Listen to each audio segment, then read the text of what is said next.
We're here at SEMO Steel and Supply, and we're gonna get the last, I believe, piece of metal we're gonna need for our trailer build, which is gonna be the 2.5 inch by 2.5 inch steel tube hitch point.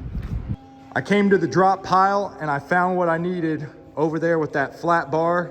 I'm actually gonna use 2.5 and rebuild that curved frame part on the driver's side with 2.5 wide, just so I can get it box side to box side of that frame and make it sure it's all tied in good.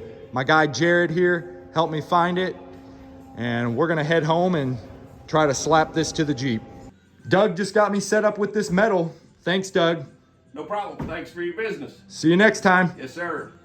Well, I didn't expect when I got here today to drop off this piece of steel, which I'm actually wanting to use under here as a wider piece that would be easier to weld the boxed in sides to.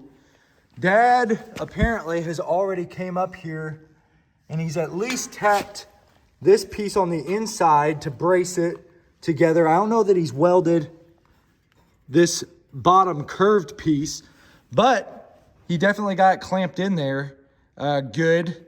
And as long as there isn't a substantial bend, I think you can maybe see there's like a subtle buckle right here, which I don't know if the other side has it too. We'd have to go over there and look. But that said, he already put this one piece mostly in there. So I'm debating now if I really want to take this and bend a piece out of it, or if I just want to keep this on our stock pile of just random metal. We're gonna find that out on a different day though. I just came by to drop that piece and another piece of 1.25 inch square tubing off, so we got more than enough of that. And I was just gonna check in and look at Dad, just going right for it. But Monday is coming up. It's currently Thursday. We're gonna fast forward to Monday real quick here, and we're actually gonna do some real work to this on Monday. We might have a whole episode out of what we get done on Monday. It is March 23rd. Dad needs some help at the blue shed, which is actually near my house. And then we're gonna jump across a cornfield to the brown shed, which is at his house, to start working on the Jeep. Like I said, we're over here today starting on the frame. You'll notice right here, there's not one of these, which is the upper control arm mount. The lower control arm is critical, so we're gonna make sure that it's braced in there good. But then we're actually gonna take this front control arm that originally was right here, just like that one, and we're gonna fabricate it to fit right here to accept another upper control arm on this side. We gotta box this in and we gotta build the bottom curve first. Dad's actually taking this 2.5 inch plate steel and making another bend like that one. That one is now gonna go on the bottom side of this side to strengthen it, while he makes a new one that's the full width of the frame, so we can weld the boxed in portion straight to it and not have big gaps. Hopefully that makes sense. So Dad cut off one of the original spring perch / shock towers on the front, and I went ahead and custom shaped our 1/4 inch piece to fit right here. And you can see we got it close enough that we're gonna weld this puppy in, and then we're gonna start boxing in the frame and making sure this lower control arm mount point is solid. You can see I got this piece welded in, attached up here real good in the center, and then under this plate, it's attached at the nose, like right here and right here on the bottom side in 3 places.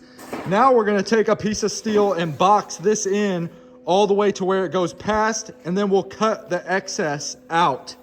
But then Dad down here, he's just torching off the lower control arm, track bar, spring pillars, and then this steering box brace. And then we're gonna flip it and move to the other side, do the same stuff. I'm about to tack this in place to box in this frame, and you can see I cut it around the control arm here so we can bond the two together. About to put that together. Dad's making serious progress on the front. We're gonna have to patch up a few small spots, as he said. I asked him, was Grandpa as good as this? Did he have to do stuff like this? Is that how he taught you how to fix that? He goes, no, Grandpa never made mistakes. He was calculated. Where we may or may not be as good as great Grandpa Heiser once was. I just want to shout out my brother-in-law. Thanks for the CD holder of metal discs, because we're going through them, and this is just your small part, JD, that you're a part of this mission. In fact, I want to say you even gave me that Milwaukee grinder, so I thank you much. I appreciate it, man, and you're just a little part of this, just like everybody else that's been small fragments. I haven't shouted out Randy yet. Randy gave me the axle. I mean, what's cool about this is so many people are going to be a part of this one build, and I just want to thank you all right here, right now. Thanks again for your help. Well, I got the outside part of the frame welded in where it's good and solid. When we laid it down, I was like, wow, that feels strong again when I laid it down. This end is 5 3/8. That end is 5 1/2. Close enough. Now we're going to start working on that spring perch up there on the front. And then we're going to build a brace in between the two frame rails. At the same time, I box in this side of the frame on the driver's side. And me and Dad are feeling pretty good. It's only 10:30 in the morning and we're making steady progress. It's 11:30. Dad's about got this front tube taken out. We got this temporary piece put in, but we're gonna weld the tube back in place right here, because up there on the frame rails, it's 28 inches and like an eighth. And right here, it's 28 1/4. So we're just gonna weld that piece back in as our new brace. And then what we're gonna do next is somewhere in here, we're gonna start folding our frame in to make the hitch point. Outside of that, I mean, we got a few problems we're gonna have to take care of where the lower control arms were, but really that's nothing that we can't square plate in alongside that. And we're moving right along. Hopefully we can get that hitch point made today, and then past that, maybe even start worrying about piecing this trailer together with the lower control arms, the springs, the axle. We might get to that today.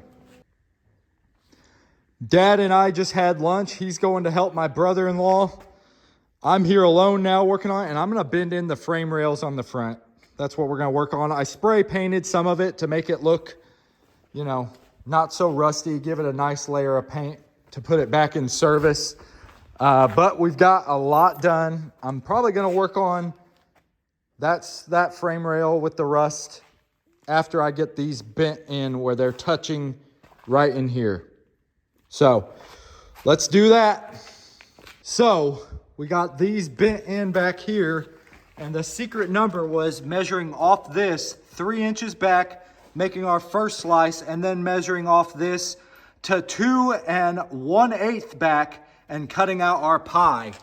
Then up here at the front, you'll notice there's these factory holes on both sides of the frame rail. Basically, we're just using the far side of this second hole and the dead center of this one and cutting our pie piece out here. And we're gonna see if we can get these two square ends to basically meet at the nose. Wow, what a process. We got it somewhat tacked in place. Everything is roughly square. I used these two holes, and then I went to this hole on the top of each side. We measured from the front bushing eyelet to both of those, and it was the exact same length for there. So I would say the trailer is roughly square. So now we got where, roughly looking down the center, it goes down to the hitch point. So now we gotta weld all these bends and cuts back together where they're solid. And then I might work on this outside frame rail as my last major go for today. But we got a lot done today. I don't know if I ever mentioned it. We also got this center brace bar back in there. I got an idea for this guy being upside down the way it is for the future, but we probably won't get to that for quite a while. But this is my little Easter egg saying, watch for what happens with that. Let's move on to welding. and cleaning stuff like this up, doing our last patch on the frame. And this might be the next to last clip of this video. So I got the hitch centered up. It's square with the trailer. From these holes right here, which could have a little bit of variation, to the 2 holes on top of the frame there, it's square down to, let's say, 1/8 to 1/4 of an inch off. Super close. Close enough for this thing. Anyways, we got the hitch there. We need to weld in the pipe and the back sides of the bins there on either side. But then I decided, let's put the axle in, control arms, springs, and kind of get an idea of how tall this thing is going to be. I also welded in this plate to stiffen the frame on this side. And it's looking pretty good. So far, I'm impressed. I'm ready to already be putting the tub on, but we got a little bit of work before that. This has been a great episode. I think we're going to finish up the hitch on the next one. But this has been, wow. It's starting to come alive. I love it. Daisy, do you love it? Daisy loves it. We're going to see you on the next episode. I think we're going to end here, and then we'll pick up where we're doing the hitch body next. See you guys then.